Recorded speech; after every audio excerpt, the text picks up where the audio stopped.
Hello everyone, I hope you're all having a wonderful day. In today's episode, we'll step into the peaceful life of Alex and Lytuna as they enjoy warm, happy moments on their little farm. But while Alex is surrounded by love and laughter, his old friend is secretly planning to take his money once again. What will happen when trust turns into betrayal? Stay tuned to find out. And if you enjoy stories like this, don't forget to subscribe and hit the notification bell so you won't miss the next video. Afternoon sunlight stretches softly across the quiet farm, bathing everything in a warm, honey glow. Inside the small house, the gentle smell of porridge lingers in the air. Lytuna sits beside the wooden crib, cradling baby Henry in her lap. The dim yellow light falls on her calm, loving face, the face of a woman who carries both tenderness and responsibility. "Good boy," she whispers, offering a spoonful of porridge. Henry giggles, small hands waving, his bright eyes full of life. "So delicious, right?" she teases, smiling. Her laughter warms the little room. But behind the gentle expression, her thoughts wander to tomorrow's worries, the cost of food, the rent, the bed guard she promised to buy before winter. The love in her eyes mixes with silent determination. When Henry finishes, she wipes his mouth, gives him a sip of water, and hums a soft lullaby. "Mom will take you to Mrs. Tang's now, okay? You'll be good." She changes his tiny shirt, kisses his forehead, and holds him tighter, as if afraid to let go. "I'll come back soon," she murmurs, her voice trembling with emotion. Outside, chickens cluck, and the wind hums through the trees. Lytuna carries Henry across the yard. Mrs. Tang greets her with a smile, taking the baby in her arms. Lytuna lingers for a heartbeat longer before walking toward the market, her figure small against the afternoon sun, a mother's quiet strength leading her forward. Meanwhile, at Alex's house, the mood is heavy. The same light filters through dusty windows, landing on a scarred wooden table where business decisions and secrets are born. Ms. Lan and Mai sit across from Alex, papers spread between them. The ticking clock sounds louder than usual. Lan clears her throat. "The financials are ready," she begins, handing over a folder. "Our capital is low. We've paid the workers, but the turnover money is gone. We don't have enough to purchase new stock." Alex nods slowly, forcing composure. "I'll handle it. Mr. John's loan should arrive soon. We just need to keep operations steady." Mai leans forward, voice light but confident. "If we push the export payments, we can survive until next month." Lan hesitates. "Alex, there's something I must tell you." He looks up, puzzled. "What is it?" "I saw Mai and Min at the grapefruit warehouse. They were whispering about shipments and commissions. I didn't want to assume, but it sounded strange." Mai's tone turns sharp, defensive. "That's ridiculous. Min and I were checking supplier lists, not gossiping about money." Lan stays calm. "I only reported what I heard." Alex raises his hand, cutting them off. "Enough. I trust Mai. Don't start unnecessary rumors." Lan lowers her gaze, disappointed. Mai's lips curve slightly, victory hidden behind politeness. The meeting continues, but the tension never fades. The numbers blur, words become background noise. When it ends, Lan leaves quietly, while Mai lingers just long enough to flash a practiced smile. After the door closes, Alex exhales deeply, the calm mask slipping. The weight of responsibility sits heavy on his chest. Wages, debts, suppliers. The loan from John flickers like a candle in the wind, barely keeping hope alive. He looks toward a framed photo on the wall, Lytuna holding baby Henry, both smiling. The sight steadies him, reminding him why he must keep pushing forward.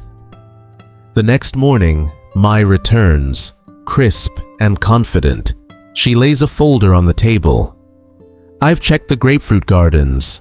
The fruit quality's excellent, but every supplier demands a 50% deposit before they'll commit. Alex frowns. How much per garden?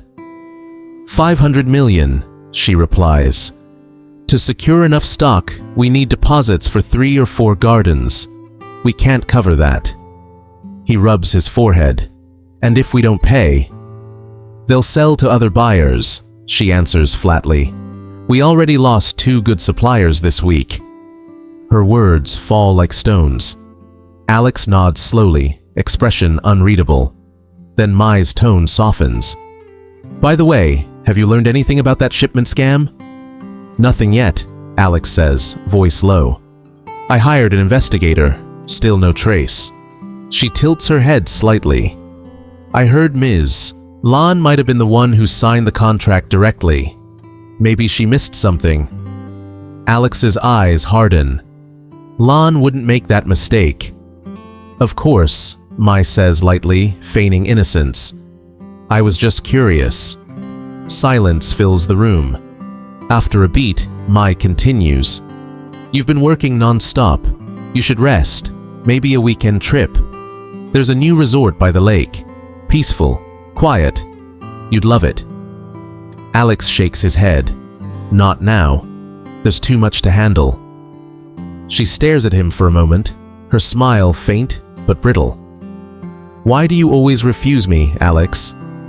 He looks down, voice calm. Because I have Lytuna and Henry. Her expression flickers. For just a second, something colder surfaces behind her eyes, but it's gone as fast as it appears. She forces a small laugh. Right, family man. I admire that. He nods politely. Please try to renegotiate the deposits. See if they'll accept smaller advances.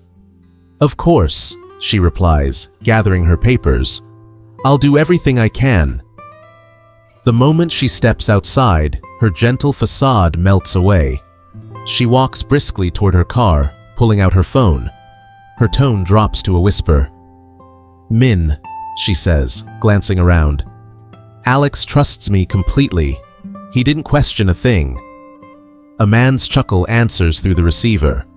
Perfect. We move to the next phase? Yes, Mai replies. Prepare the documents for the next shipment. This time, he won't see it coming. She hangs up, sliding the phone back into her purse, eyes glinting with quiet satisfaction. Far away, on the peaceful farm, Alex has no idea that while he prepares to see Lytuna and Henry again, while he finds comfort in love and family, the next trap is already being set. Evening falls over the countryside, the golden light fading into soft blue. Alex's car hums down the dirt road leading to the small farm. The moment he steps out, the smell of wet soil greets him. Lytuna stands by the porch, baby Henry in her arms, waving with that familiar gentle smile. You came early today, she says, voice warm. Alex nods, taking the baby into his arms. I missed you both. I needed to get away from the city for a while. Henry giggles, tiny hands clutching at his father's collar. Lytuna laughs softly. He's been calling for you all day. Look at how happy he is. They go inside, the humble house dimly lit by a single yellow bulb. On the stove, a pot of bean stew bubbles slowly, filling the air with a comforting aroma. I made your favorite, she says. The beans sold well today, so I bought some meat. Alex sits down, his body relaxing for the first time in days. You always manage to make things better, he says quietly. As they eat, Lytuna asks about his work. Alex tells her the customer transferred an advance payment, enough to stabilize things for a few weeks. "We're safe for now," he says, forcing a smile. Tuna brightens. "That's good, Alex. You always find a way." He looks at her, the weariness on her face, the kindness in her eyes, and feels an ache of guilt. "Sometimes I think I don't deserve how patient you are with me." She shakes her head gently. "You're doing your best. That's all that matters." Their meal ends in quiet comfort. Later, she washes dishes while Alex plays with Henry on the floor, building towers of wooden blocks. Each time the baby knocks one down, laughter echoes through the small room. For a brief moment, the world feels whole again. "Seeing you both happy makes me happy," Alex murmurs. Tuna looks over her shoulder and smiles, saying nothing. The silence between them feels peaceful, real. But while Alex enjoys his small slice of calm, miles away, darkness begins to stir. In a dim warehouse on the edge of town, Mai sits inside her parked car, the glow of her phone illuminating her face. Her fingers tap restlessly against the steering wheel until a message flashes across the screen. "Ready?" She calls immediately. Min's voice comes through, calm and measured. "Everything's set. The documents for the next shipment are complete, all under the dummy account." Mai's lips curve slightly. "Good. Alex still believes every word I say. He trusts me more than anyone." "He defended you again?" Min asks. "Of course," she replies, voice dripping with amusement. "Lan tried to warn him, but he shut her down. Poor woman. No one listens to her anymore." Min chuckles darkly. "That's your gift, Mai. You make people see what you want them to see." She stares out through the windshield, her eyes reflecting the faint neon glow from the warehouse lights. "Alex thinks loyalty is everything," she says. "He doesn't understand. Loyalty doesn't pay bills. Money does." "What about the timing?" Min asks. "Tomorrow," she answers. "I'll show him the fake invoice for the grapefruit shipment. He'll sign it without question. Once the funds transfer, we move immediately." "And Ms. Lan?" Mai exhales slowly, her tone turning cold. "Let her keep playing detective. When everything collapses, she'll look guilty anyway." Min laughs softly. "You really thought this through?" Mai glances at the phone screen, her reflection sharp against the glass. "I always do," she says before hanging up. For a moment, she just sits there, the rain starting to fall against the windshield. The rhythmic tapping blends with her heartbeat. Her expression softens briefly, not guilt, but something closer to nostalgia. Then, just as quickly, it hardens again. "You trusted the wrong person, Alex," she whispers. Back at the farm, night settles in. The rain reaches the countryside, drumming softly on the tin roof. Alex finishes cleaning up, tucks Henry into bed, and stands by the window. The scent of wet earth seeps inside. Tuna approaches quietly. "You're still thinking about work," she says. He smiles faintly. "It's hard not to, but being here helps." "You worry too much," she murmurs, touching his arm. "Everything will be fine." "I hope so," he says. "For you and Henry, I'll make sure of it."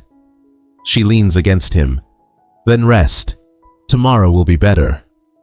He nods, though his eyes remain fixed on the rain. "Sometimes I feel like something's coming," he admits softly. "Something I can't see yet." Tuna squeezes his hand. "Then face it together with me." He turns to her, forcing a small smile. "Always." They stand there for a moment, side by side, watching the storm gather outside.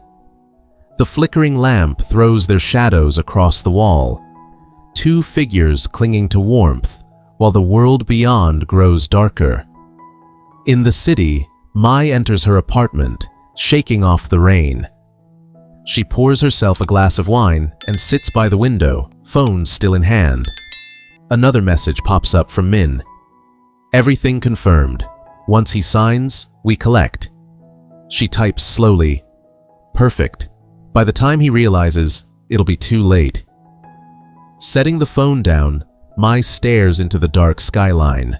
The rain glitters on the glass, blurring the city lights into streaks of gold and silver. Somewhere out there, Alex is probably smiling, thinking the storm has passed. Mai raises her glass slightly, as if toasting an unseen audience. Sleep well, Alex, she whispers. Tomorrow, everything changes. Outside, thunder rumbles faintly, a warning rolling across the sky. On the quiet farm miles away, Alex finally closes his eyes beside Tuna, unaware that trust, once broken, can destroy more than money. The storm has only begun. Alex and Tuna enjoy rare, peaceful days on their quiet farm, surrounded by love and the laughter of their baby, Henry. But far from that warmth, Mai secretly moves forward with a cold, calculated plan. After gaining Alex's complete trust, she contacts Min to prepare forged shipment documents for the next business deal. While Alex believes the worst is behind him, Mai and Min are setting the perfect trap, one that could drain his company's money and destroy his reputation. As rain begins to fall over the farm, symbolizing both renewal and danger, Alex holds his family close, unaware that betrayal is already unfolding behind his back. This episode captures the contrast between love and deceit, peace and manipulation, a storm quietly approaching Alex's life.